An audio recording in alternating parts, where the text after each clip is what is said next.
Hello everyone and welcome to another movie battle. This time we're going to look at two films that may seem very different, but actually they do have quite a lot in common.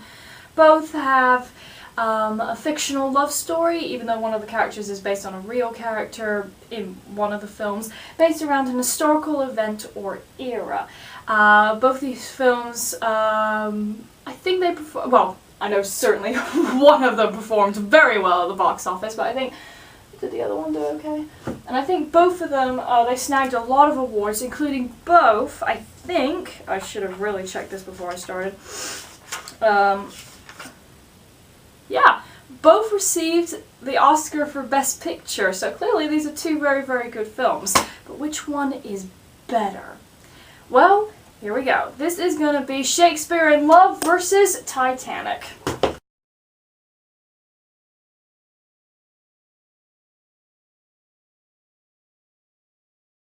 Now, of course, you can't really have a love story without our two lovers, so here are our couples.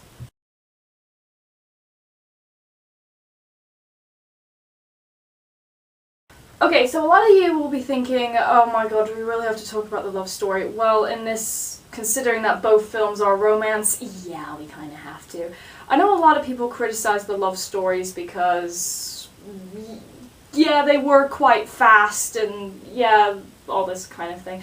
But honestly, I don't mind it because I like it that, in some cases, I didn't mind that it was fast because you had the historical part to fall back on it. If it was just a random love story without any of that, I don't think the films would have really worked. Okay, so let's start with... Okay, let's start with Jack and Rose. Okay, so I have to admit that this has to be one of the few Leonardo DiCaprio films that, or performances, that I actually liked.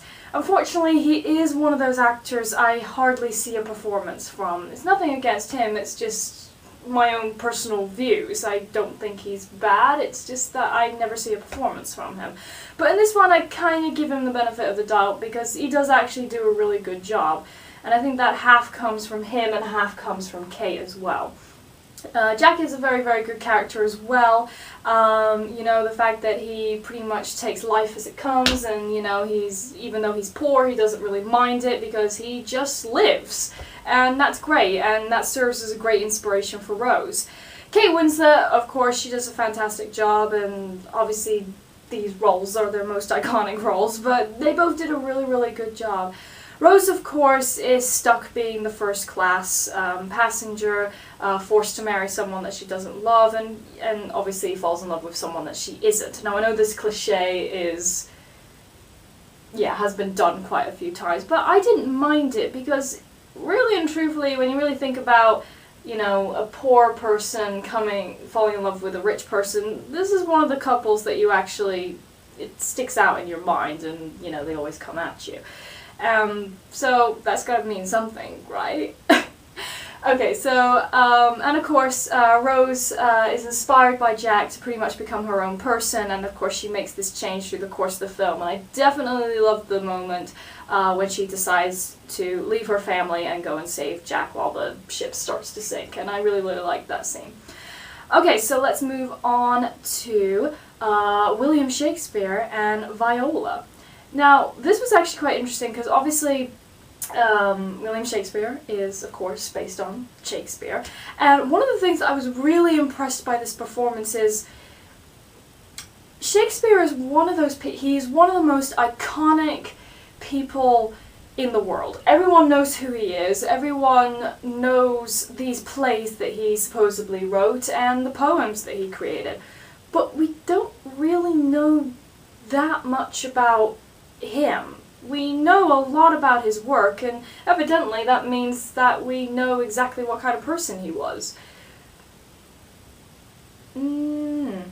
So, playing this huge icon in the world of literature, theatre, and language, you know, you'd think it'd be a very challenging role, and it is a very challenging role, but what I really loved about this performance was that he just basically played it as if he was a human being. He's pretty much played as a penniless writer and eventually falls in love with Viola, who is, you know, living the high life. She has a very, very rich family, and of course she's being forced to marry someone she doesn't love. You see what I mean by these two sounding familiar? But anyway, Viola is a really, really good character, and I think Gwyneth Paltrow won the Oscar for Best Actress in this one. I could be wrong, but I think that's what she won her Oscar in. Of course, Viola is inspired by theatre and she wants to be an actress. However, of course, during that time, women weren't allowed to play. So she disguises as a boy. Hence why her name was called Viola, because it's based on the character from Twelfth Night, who, of course, is a woman disguising as a man to get through in life. So, yeah, you kind of see that inspiration. And that's the key word about this particular couple. They inspire each other.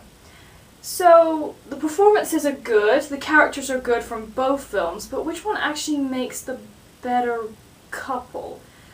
Now, because both performances are really good in both films, the chemistry is both really good, even if it is fast. You do get into the romance and you do actually believe that they're in love, despite how fast it was. But I think the thing that really settles it is how they affect each other. And this is what makes me think that William and Viola make the better couple. And I know some of you Titanic fans will be looking at me going, what? Okay, well, hear me out. Okay, so during the Titanic love story, Jack and Rose, who is the main inspiration and who really helps each other out? It's Jack helping Rose. He pretty much helps her all the time, but not in a sort of damsel in distress kind of way. In fact, obviously, like I said, at one point she ends up saving Jack. But this is the thing, even though they both help each other out, Rose is the only character that changes throughout the story. Jack pretty much remains the same. Despite how good a character he is, you don't really see a character change because of the romance. He just, I don't know, learns how to love, I guess. But, you know, he's a kind man, so I'm sure he's had a few relationships back in his day. But, you know, and that's the main thing, is that only one of the characters changes. And it doesn't make the romance bad, it's still good. But I think what makes Will and Viola's relationship even better, remotely better, is that they both inspire each other. I said the key word was inspiration. Viola is the inspiration for William, and that's what makes him write all these plays and becomes the writer that he wants to be. And, of course, Will inspires Viola for her love of theatre. In fact, one of the great moments in the film is when everyone comes in and does an audition for William's new play. And they all quote from Christopher Marlowe's play, Dr. Faustus. Now, Christopher Marlowe was another writer and probably William's main competitor in the early stages of his life, I think. But then, when Viola comes out and auditions as a boy, she ends up quoting from William's play. And I thought that was a really, really nice touch. And so I think both of them really help each other out. And of course, even though Will discovers that she is, or this particular actor is a woman, he still lets her perform. So I think that both of them inspire each other, and I think that what makes their relationship slightly better than Jack and Rose. Okay, so how can you tell a good love story with a good historical event? Supporting characters. Let's have a look.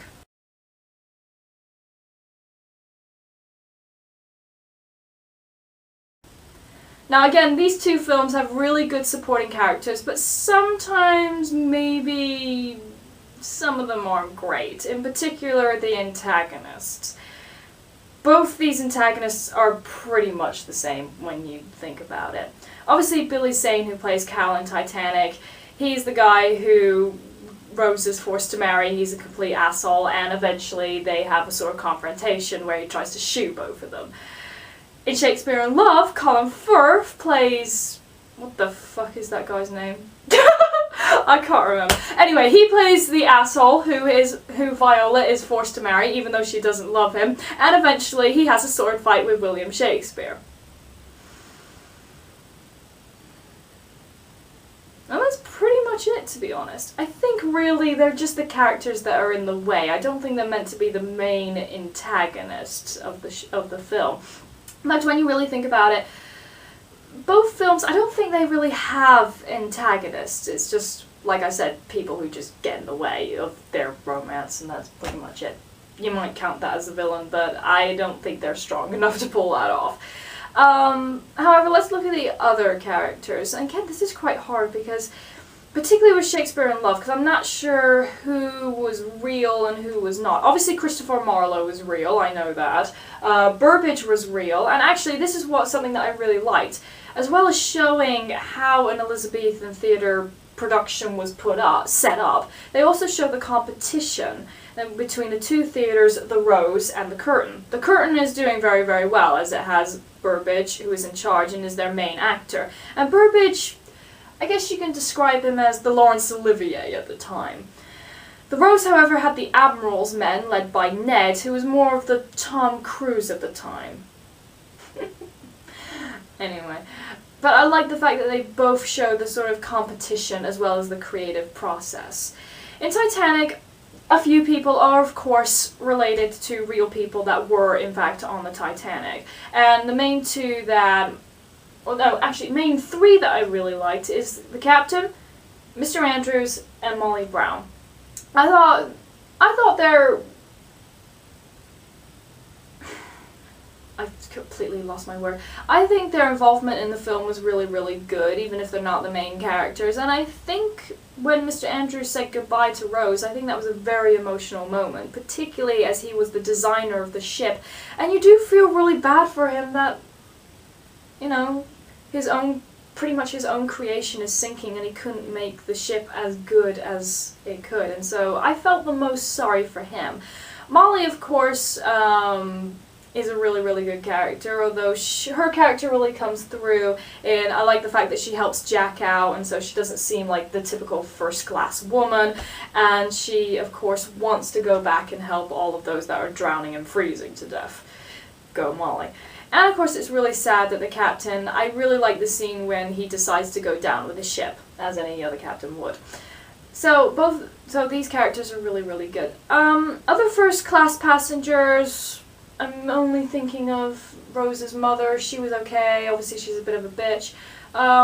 Shakespeare in Love characters, I suppose the supporting characters don't really stand out as much as Titanic does, but again, it's because we mainly know that most of the supporting characters in Titanic were actually based on real people.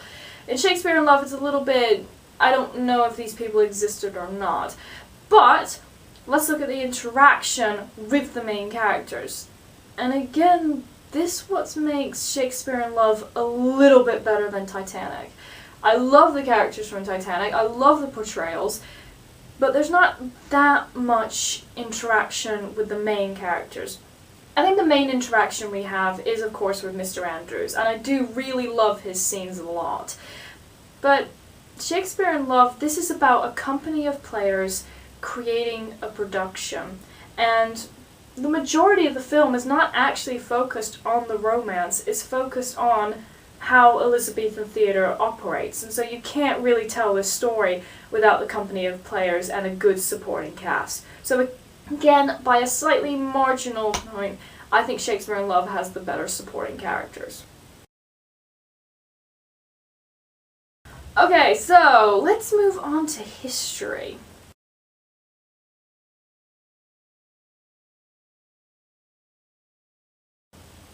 Again, this is kind of hard because, again, it's not really sure, especially in Shakespeare in Love, what is fact and what is fiction. Okay, I suppose it's a bit more obvious which one's fiction, but again, it's hard to tell which one's fact. Titanic, however, had much more bigger fan. I think it's because, obviously, Titanic took place in 1912 instead of whenever the film took place, I don't know, late 1500s, early 1600s. I think. I don't know, around the time when Queen Elizabeth was queen, I used to be very good at history. What's wrong with me now? Anyway, but I think what makes Shakespeare in Love really good is actually, again, it shows you how theatre works in that time. It obviously goes into a little bit more about how women can act. It shows pretty much how theatre was frowned upon. A lot of people back in the day, they really despised theatre. They always try to, if something happens, they would always blame the theatre, or as they described them in the film, the playhouses. Again, they looked down on them. And so, for example, in the middle of the film, they blame the theatres for spreading the plague, because obviously everyone's in very, very close quarters, so they decide to shut them down. However, what keeps the theatres open is Queen Elizabeth. Queen Elizabeth I absolutely loved theatre and absolutely loved the entertainment quality of it. So, yeah, because of the command of the Queen, theatres remained open. So if you really think about it, the evolution of theatre really comes off to Elizabeth I. She really kept it alive. If she didn't enjoy entertainment, I don't think theatre would have still existed.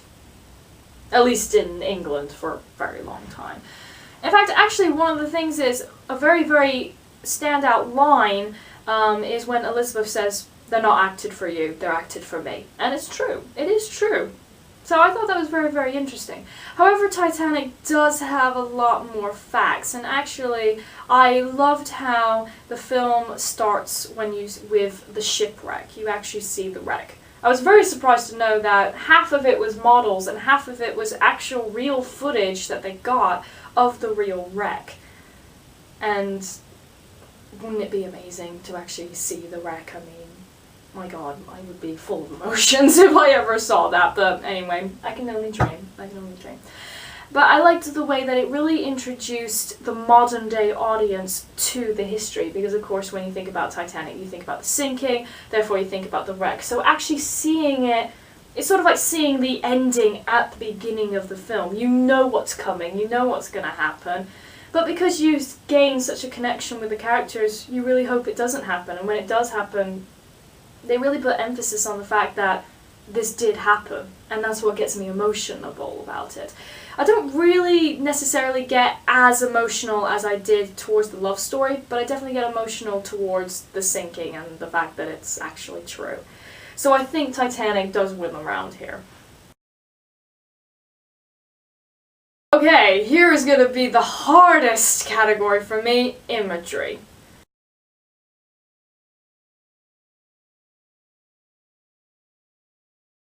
Again, this is very hard because both films are absolutely wonderful to look at, and they really set the time period really, really well. Shakespeare in Love, of course, is during the Elizabethan era, and they got a lot of detail down. They showed both the upper class and the lower class. In fact, I loved how they made London they sort of made it nice, but not, you wouldn't want to live there. It sort of shows the kind of poverty of the city and the chaos of the city and the crimes of London. You know, it has its ups and downs, and I really, really liked that. And so when you sort of enter the theatre, it's sort of like a sanctuary, and so you can understand why both William and Viola really love the theatre. Or at least why Will loves writing, because it sort of helps him escape in some ways. And again, the costumes are so detailed, I mean, wow. But again, that goes to the same with Titanic. Titanic is a very, very detailed looking film, and again, it got a lot of the imagery, particularly the process of the sinking.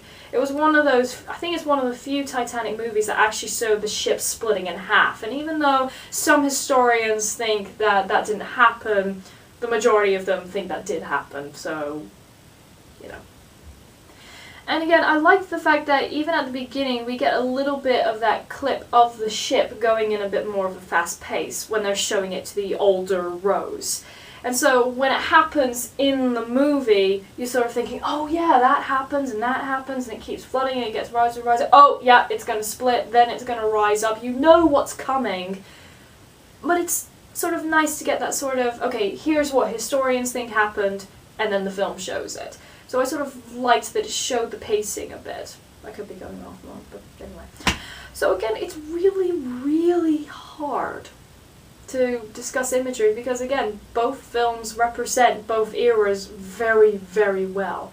However, when it comes to a movie, one of the things that I also want to look out for is cameras and editing, in a sort of way that you actually notice there's a sort of artistry to editing. Editing is a really, really important process when making a film. If you don't believe me, there are a few films that don't do editing very well, or transitions very well, and you can clearly see how important it is, really. So, you're probably gonna put on the comments, my editing, shit, well thanks guys. So when it comes to editing, this is where Titanic gets the point here. I liked the transitions, I liked the editing a little bit more, I liked the way the camera really pans out with the ship.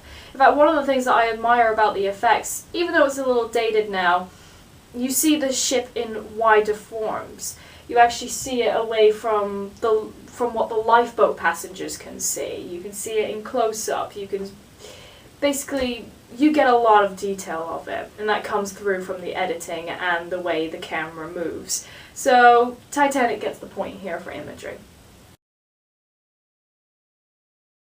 So now let's see which film is the best overall. Is it going to be about one of the most iconic playwriters ever, or is it going to be about one of the most iconic disasters of all time? Let's take a look. Again, this is really, really hard, because if you're going to base it more on the love story, then Shakespeare in Love, but if you're going to base it more on history, you're going to want to go towards Titanic, as far as my categories are concerned. Both films do a really, really good job of explaining story, and again, they do a good mixture of history and stuff like that. I already said that one of the good things about Shakespeare in Love was showing how theatre works, particularly during that time. And I particularly love when they perform Romeo and Juliet. Titanic, obviously the, best parts of the film, in my opinion, are the actual sinking, because let's face it, that's pretty much what the audience wanted to see, especially the time when it was released. And I think that's one of the things that made it the highest grossing film of all time at that time. Because everyone wanted to know how they were going to get away with it. Like, well, not get away with it, but how they were going to show the ship sinking, because, yeah, it's not easy. And actually, that's one of the things that I admire about the film, is that they hardly used CGI. It was basically, they used a lot of models, they used actual real sets of the ship, so you gotta admire them for that. It must have been a very, very expensive film. I didn't look at the budgets before this. Particularly, most of their expenses probably went to water. So anyway. So again, it's really hard to decide. I got it. Okay. Alright. The thing that determines the winner is that one of the films does have a problem. And kind of a big one too.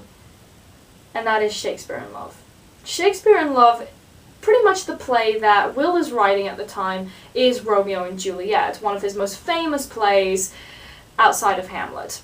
Those are his two most famous plays, and we see Romeo and Juliet written here. Now again, this comes from my study of Romeo and Juliet. I have studied this play quite a few times in school and in drama, so I'm no stranger to this play. It's not like, oh, I just know the story and that's it.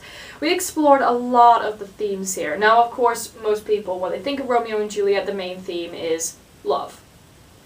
But however, when I think of Romeo and Juliet, I actually think of hatred.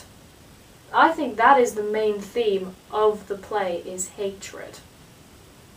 Why? Because the hatred of the two families is what drives our two lovers even further, but even closer together. And in some ways, because of their hatred and prejudice towards each other, that leaves them to their deaths. Spoilers. So, and this is something that Shakespeare in Love didn't get. They mainly focused on the theme of love. And in some cases, you could argue that Romeo and Juliet is more about a young couple falling in love and not really understanding what really makes a relationship work.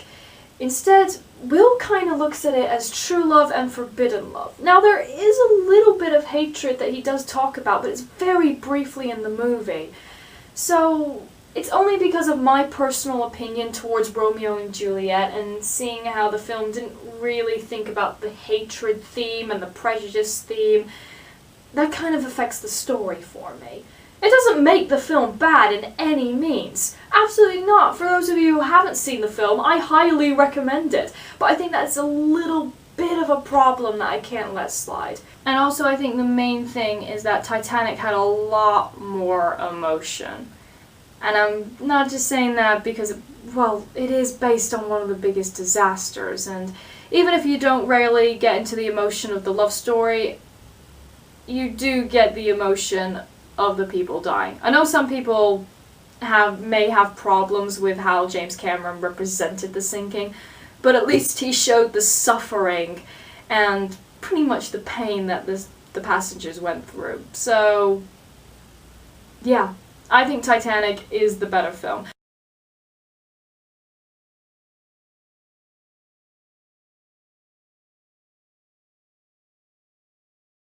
But both films are great. If you haven't seen both of them, I highly recommend them